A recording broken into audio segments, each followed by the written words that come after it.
महाभारत का एक पात्र जो सबसे बहादुर था, सबसे दानी था, लेकिन सबसे ज्यादा पीड़ा भी उसने ही झेली थी और उसका नाम था कर्ण। सूर्य पुत्र होकर भी जिसे जीवन भर सूर्य पुत्र कहा गया। क्या उसका भाग्य पहले से ही श्रापों से लिखा था? आइए जानते हैं उन रहस्यमयी श्रापों की कहानी जिन्होंने कर्ण को एक त्रासदी का पात्र बना दिया।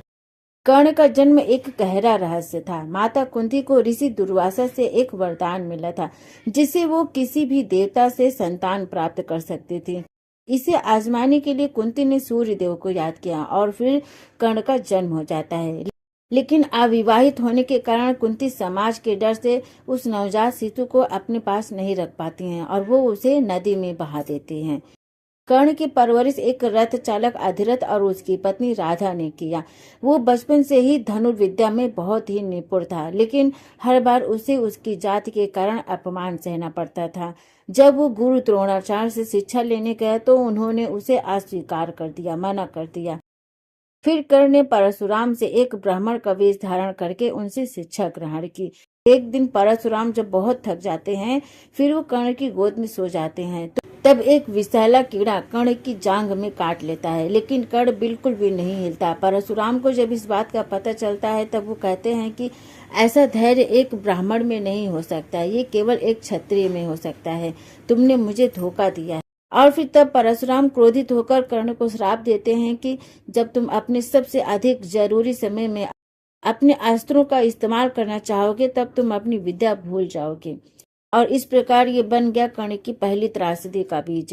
एक बार कर्ण ने वन में अभ्यास करते हुए एक गाय को मार डाला था, जिसे वो हिरण समझ बैठे थे। वो गाय एक ब्राह्मण की थी। ब्राह्मण ने क्रोधित होकर कर्ण को शाप दे दिया कि जैसे तुमने मेरे निर्दोष गाय को मारा है, वैसे ही जब तुम युद्ध में अपने रथ से नीचे गिरोगे और असहाय रहोगे और तब उस समय तुम्हारा वध हो जाएगा। ये श्राप कुरुक्षेत्र के युद्ध में सत्य साबित हुआ था। द्रौपदी के स्वयंवर में जब कर्ण को सूतपुत्र कहकर उन्हें अपमानित किया गया, तब उनका मन बिल्कुल टूट गया था। जब युद्ध का समय आया तब कुंती ने उसे सच बताया कि कर्ण कुंती का ही पुत्र है और अर्जुन का वो बड़ा भाई है। लेकिन कर्ण ने माँ से वादा किया कि मैं अर्जुन से युद्ध नहीं लड़ूंगा, लेकिन मैं अपने शस्त्र भी नहीं डालूंगा। उसने सच्चाई जानने के बावजूद भी अपने वचनों को निभाया। कुरुक्षेत्र के युद्ध में कर्ण और अर्जुन आमने सामने आते हैं। जैसे ही कर्ण का रथ धरती में धंस जाता है, वो नीचे उतरकर उसे निकालने लगता है। तभी अर्जुन ने उसे असहाय देखकर उस पर बाण चला दिया।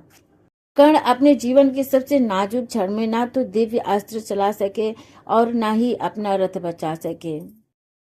श्रापों का समापन होता है और एक महावीर की जीवन गाथा खत्म हो जाती है। कर्ण ने अपने पूरे जीवन में न्याय और धर्म का पालन किया, लेकिन जन्म, पहचान और समाज की सीमाएं उसकी सबसे बड़ी त्रासदी बनी थी। उसे झूठे नाम से शिक्षा लेनी पड़ी, समाज से अपमान सहना पड़ा, माँ का प्यार नहीं मिला और अंत में अपनी निष्ठा के कारण अपने भाइयों से युद्ध करना पड़ा। वो दानवीर था, लेकिन किस्मत ने उसे शापवीर बना दिया था। वीडियो कैसी लगी, ये जानकारी कैसी लगी आप सभी को? अगर पसंद आए तो प्लीज वीडियो को लाइक, शेयर, कमेंट करना मत भूलिएगा। आगे भी ऐसी ही जानकारी के लिए चैनल को सब्सक्राइब जरूर करें। Thank you.